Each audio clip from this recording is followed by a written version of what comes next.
E os penduricalhos, né, Rosane, que a gente acha que já falou de um e aí vem outro. É um Kinder Ovo por dia, mais ou menos? As pessoas se confundem até, né? Ontem eu me lembro que um ouvinte, leitor, me disse assim, mas ontem ainda a Rosane estava aqui discutindo na rede social, dizendo que era nacional.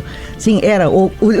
A história de ontem era STJ, Superior Tribunal de Justiça, e Tribunal Superior do Trabalho, pagando a dita licença compensatória para pessoas que trabalham com os ministros, pessoas nomeadas em cargo em comissão, que não são concursadas. Repetindo aqui que funcionário público concursado não recebe. A licença compensatória é para os magistrados, membros do Ministério Público, dos Tribunais de Contas e da Defensoria. Mas aí ontem, a notícia de ontem sempre tem uma atualização, é que há júris que os magistrados ainda não tinham pedido esta retroatividade de 2015. Eles estão recebendo desde 2023 a licença compensatória, antes era o nome adicional de acervo, e agora estão pedindo para receber retroativa 2015, que é quando foi aprovada a lei que dizia que eles teriam direito a um adicional por acúmulo de acervo. Só tem um detalhe, Andressa Jane. Isso. Eu fui na lei ontem, a lei é explícita, tem um parágrafo único do artigo 4º que diz que isto pode ser pago desde que não ultrapasse o teto. Só que como transformaram em licença compensatória com esse nome para tratar como verba indenizatória, ela fica fora do teto e fica isenta. Sempre tem um jeitinho, né? Uma brecha. De imposto de renda. Isto é um jeitinho. Então, se for levar a lei ao pé da letra, a lei que foi aprovada no Congresso, não tem isso. Mas como houve essa modificação, e aí como disse o procurador Alexandre Saltos ontem na Assembleia, quando foi questionado pelo deputado Thiago Simon, as resoluções do CNJ, Conselho Nacional de Justiça, e do Conselho Nacional do Ministério Público têm força de lei. Não pode, né? Não pode ter força de lei. Mas tem, esse é o problema, tem. E aí eles decidem lá em Brasília, lá no Conselho, e vai descendo no efeito cascata. E a conta vem para quem? Para nós, né? Para todos nós. Eu acho louvável que os deputados tenham tratado desse tema para, ao menos, espernear. Porque não vai acontecer nada, infelizmente. Não vai. Infelizmente não vai acontecer nada. Mas eu que critico tanto, né, a falta de projetos, a falta de debate, a falta de temas que são realmente importantes para a sociedade sendo debatidos no Legislativo, dessa vez elogio que pelo menos tenham levantado o tema, tenham feito esse esperneio para mostrar o absurdo que é isso, porque senão fica a imprensa mostrando sozinha, a sociedade que não sabe o que fazer. Então que bom que os deputados trataram pelo menos desse tema, embora sem efeito, já que é uma casta acima do bem e do mal, né, Rosane? Brasil começa em Brasília, mas se difunde essa mentalidade, essa cultura para o restante dos estados. Tem essa coisa, como a magistratura é nacional, então assim, se alguém lá no Acre aprova um penduricalho, daqui a pouco se espalha pelo Brasil inteiro, ou começa pelo Rio de Janeiro, que é campeão nisso. E outra coisa interessante foi que esse protesto, né, esse movimento, ele reúne deputados que normalmente pensam muito diferente. Vou pegar os dois casos iniciais por onde isso começou. O deputado Felipe Camozato, que, a bem da verdade, sempre questiona, sempre critica essas aprovações de vantagem sem passar pela Assembleia. E o deputado Jefferson, que é o deputado do PT. Então, Novo e PT juntos nisso. E ontem o procurador Alexandre Saltos, ele foi na Assembleia para apresentar o balanço do Ministério Público. Esses deputados combinaram, não vamos constranger o procurador, vamos deixar para a gente discutir isso fora daqui, porque o objetivo da visita era outro. Mas aí o deputado Thiago Simon resolveu questionar publicamente o procurador. Isso acabou virando um dos assuntos da visita dele ontem à Assembleia, e ele acabou também falando um pouquinho ao vivo aqui para o Gabriel Jacobson no Gaúcha Mais, aqui na Rádio Gaúcha à tarde.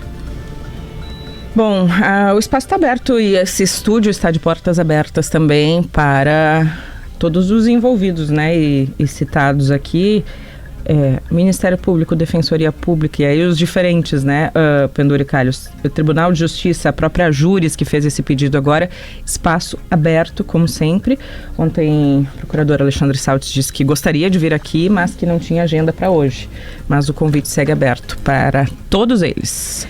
Eu falei esses dias com o presidente do Tribunal de Justiça, o desembargador Alberto Delgado Neto, e ele disse que iria avaliar o pedido das júris, né? Ia avaliar o pedido das júris, mas que não tem dinheiro no orçamento para pagar essa bolada. Essa bolada que eu digo, esse retroativo, ele tem que calcular um a um. Primeiro, e que normalmente é isso, né? Se aprova ou se pede uma coisa sem sequer saber o impacto financeiro. Não, porque o impacto vai ter que ser calculado um a um. A base que a gente tem, quem fez o cálculo foi o Tribunal de Contas para os deles. Lá no Tribunal de Contas dá mais de 1 milhão para cada um. Porque lá são 17 pessoas e dá 30 milhões. Por isso que a gente faz esse cálculo por cima. Deixa eu aproveitar para te perguntar uma coisa. A gente não deu nem bom dia para a Giane ainda. A gente tá na escuta. Bom dia, Giane. Bom dia. Giane, não te chateia que as matracas começaram cedo. Mas ontem o procurador Alexandre Saltes falou, Rosane, sobre a transparência. Pode olhar no portal da transparência. Eu fui olhar, mas não tem nome, só tem número de matrícula. Eu que olhei errado? Não, tu não olhaste errado. É que faz tempo já. Eu já questionei o procurador aqui um dia que ele veio no estúdio. Como ele falou ontem, pode olhar lá na transparência, eu pensei, bom, abriram de fato. Não tem o nome de ninguém, tem um número, aí precisa assim, quem quiser checar quanto ganha o procurador A ou o promotor B, tem que cruzar aquele número de matrícula lá com outra página. E é sempre aquela desculpa da questão da segurança, mas vamos combinar, mas faz anos e anos que esse dado era público, ele foi retirado recentemente, acho que foi no ano passado, no outro ano, foi retirado, mas sempre, desde que a lei da transparência foi aprovada, ele está lá. E aqui quero fazer justiça aos magistrados. Lá no Tribunal de Justiça, os nomes são públicos, na Assembleia são públicos, no Executivo são públicos, no Ministério Público é que eles foram ocultados. Eu pensei, será que eu estou olhando errado? Porque como ele falou, na transparência, pensei, vai ter o número, o nome, só tinha o número de matrícula. Aí ontem o Novo, agora sim, desculpe, Jenny, que eu juro que eu paro. O Novo fez um cálculo já vai já ontem aqui, ela está fazendo as contas já. E concluiu que no mês passado 90% das pessoas, dos procuradores e promotores receberam acima do teto constitucional. O Novo está considerando como teto não os 46 mil de ministro do Supremo, mas 90,25% desse valor, que é o que deveria ser o teto no Rio Grande do Sul.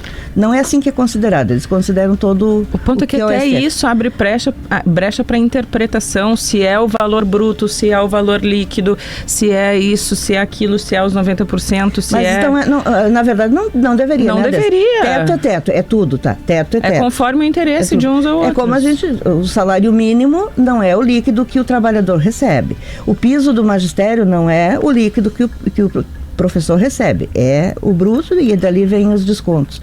Mas, enfim, Seguimos a vida, né? Seguimos a vida. Cansativo, né, Giane Guerra? Bom dia. Bom dia, Andressa, Rosane, bom dia, ouvintes. Eu estou ainda no INSS, primeiro assunto que tu trouxe hoje, viu, Andressa? Outro tema cansativo, porque a gente está falando de devolução, essa lenga-lenga da devolução, mas responsabilizar as pessoas que é bom... Vocês estavam falando sobre puxadinho, né? Sobre drible que se faz. Bom, o que aconteceu? A Advocacia Geral da União apresentou para o Supremo Tribunal Federal uma proposta de ressarcimento. Aí o STF tem que dar o ok para que ela seja implementada, mas conforme que está sendo proposto, né, é iniciar os ressarcimentos ainda em julho, a partir do dia 24, a cada 15 dias fazer pagamentos, cada lote fazendo ressarcimento para 1,5 milhão de beneficiários, o valor corrigido pelo IPCA. Um ponto importante, se esse acordo avançar, é que as pessoas que ajuizaram a ação pedindo ressarcimento terão que desistir da ação e o INSS se propõe, mais um gasto. Justo, mas mais um gasto. O INSS se propõe a pagar os honorários advocatícios dessas pessoas. Mais um gasto. Por que eu estou frisando isso? E aí entra aqui o drible, né?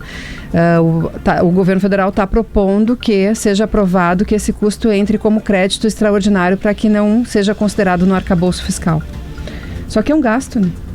Sim, é dinheiro um gasto, que sai. Né? No caixa da casa de vocês, do orçamento de vocês, muda alguma coisa? Vocês mudarem a rubrica, alterarem a rubrica para crédito extraordinário? Sai daqui ou sai dali. Tem que pagar de qualquer jeito. Tem que achar receita para pagar de qualquer jeito, né? Ou tu fica inadimplente. Essa coisa de colocar o crédito extraordinário só para mudar o nomezinho e não entrar dentro do acompanhamento das contas públicas é um problema. E aí qual é o meu receio nesse caso? É que diminua ainda mais o ímpeto dos órgãos que são competentes para isso, de ir atrás para recuperar o dinheiro que foi desviado, né, pelos criminosos, que foi desviado ilegalmente dos aposentados e pensionistas do INSS. Bom, essa foi a proposta apresentada, ainda não teve uma aprovação dela, então ainda não temos exatamente quais serão os termos. Em paralelo, sim, tem muitas ações judiciais correndo e pedindo além da indenização do valor mesmo, do ressarcimento do valor, pedindo valores ainda maiores. É um passivo tributário que o governo federal vai ter que pagar, né, se não resolver direitinho essa situação. Hein? Eu quero te ouvir também sobre a invasão hacker do Pix, né? Ah, sim, que eu comentei ontem, acabou não dando tempo, não, né? Ontem tu ficou devendo essa ontem. Anteontem à noite já, tu estava conversando com presidentes de bancos, né, sobre isso, porque o Banco Central garante que bloqueou todos os acessos a partir do momento que teve a informação, isso ainda anteontem. As instituições financeiras envolvidas, prestadoras de serviços para bancos e grandes bancos, disseram que vão assumir o prejuízo. As cifras se fala em R$1 bilhão, que não teria sido exposto, que não teria prejuízo, enfim, né? Mas a gente sabe que esse prejuízo acaba sendo diluído depois. E um ponto que preocupa é que nenhum banco hoje ele tem controle sobre todas as transações financeiras. Tem vários prestadores de serviços que são intermediários nessas operações, né? E que foi exatamente um prestador de serviço que foi afetado por esse ataque hacker anteontem e que gerou esse temor aí bastante grande, apesar das respostas do Banco Central.